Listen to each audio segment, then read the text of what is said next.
I hope you're well. We are coming to the end of 2022, and today I want to look at 3 things that I have learned this year, or maybe 3 things that I knew before, but those lessons have been reinforced this year. The first thing is not to be easily offended. I'm a sensitive person, ask my husband about me, but I've just realized in life, in terms of wanting peace of mind, mental clarity, and just to get on with life and thrive, it's best just to not be easily offended. Try your best to let things go. As they say, let it be like water off a duck's back. Because if you're sensitive and you take on every single thing, you're always going to be in a place of maybe bitterness or anger, resentment, and you need to just get past those feelings, yeah, because feelings chop and change just like the weather, so that's why we have to try and develop thicker skin. At the end of the day, there are going to be situations that get the better of us and people who may trigger or annoy you, but you can still be responsible for your response, right? You can still choose to respond, to think about your behavior instead of just react out of emotion. So try your best not to be easily offended. If you have an offense, then take it up with the person as soon as possible. Try and sort it out if you can. But other than that, I'm sure I've mentioned on the channel as well about constructive criticism.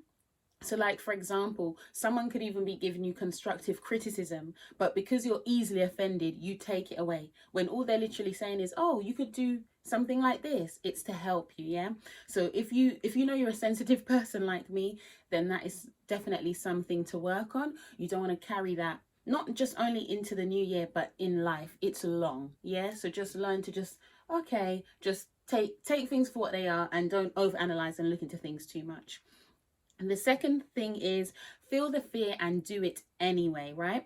So even today, before I started recording, I put my hair in the twist out, and then I thought, oh, it looks away. Then I said, let me put the 2 little pins there and just try do a little, a little something. I'm not the greatest at doing my hair. I can't do my hair. That's why I love when my friend does it for me, because she's a bombastic hairdresser. Trust me, big up yourself. Big up yourself, Sarah. She's a very good hairdresser. But yeah, so basically, feel the fear and do it anyway. So I say all that to say, so I came here and I was taking pictures and I was like, I look washed out, the light's awful, all of these things, I'm not a light technician or whatever, but at least, okay, this picture looks better than that picture. But I thought, you know what, I wanted to do these videos a few weeks back. I was sick and that, and now I'm doing it, and I'm just going to do it. And that's the thing, feel the fear and do it anyway, because something that I've realized in life, right? A lot of the people who you may look towards as influencers or whatever, they have the same fears that you have. Oh, the light's not so good today. Oh, I don't feel that I look my greatest. Oh, I'm not sure what will my peers or friends or family think of me if I get in front of a camera and talk on things like I'm some sort of expert. A lot of people have those same questions, but they say, do you know what? I'm going to do it anyway.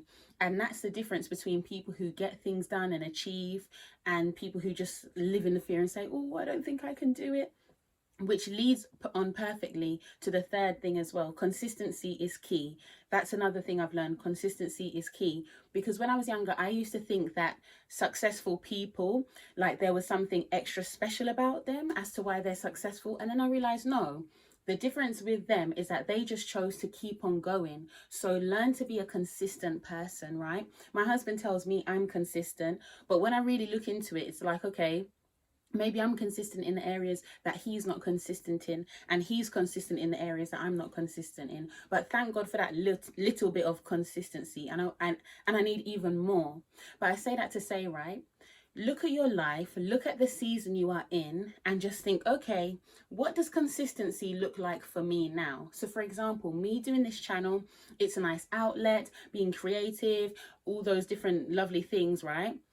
But even with that, I have to say to myself, is it a top priority? No, not really, because I'm married. I've got 2 children that I'm homeschooling, and they're the main priority. So I have to think, I can't compare myself to a YouTuber who's maybe single or maybe has children, but they've got lots of extra help around, or whatever the case may be. Like, everybody works to the ability that they can. So I know, okay, maybe I can't do 5 videos a week. Maybe I don't even really want to anyway, because it's a lot of energy, it's a lot of preparation and all of that, but I can do maybe one video a week, or whatever it is, even if it's once a month, you know what I mean? But just find what consistency looks like for you and stick to it. Obviously, when it comes to things like health, you know, you want to be more consistent with that, like drinking water every day, going to bed more on time, and doing exercise every day, or at least 3 times a week, whatever it is. But just assess, okay, where can I be more consistent? Because that really is the key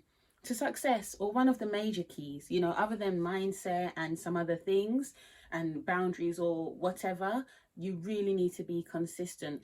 Those people that you see in life who are maybe where you want to be, that's just the difference. They felt the fear, they did it anyway, and they were consistent.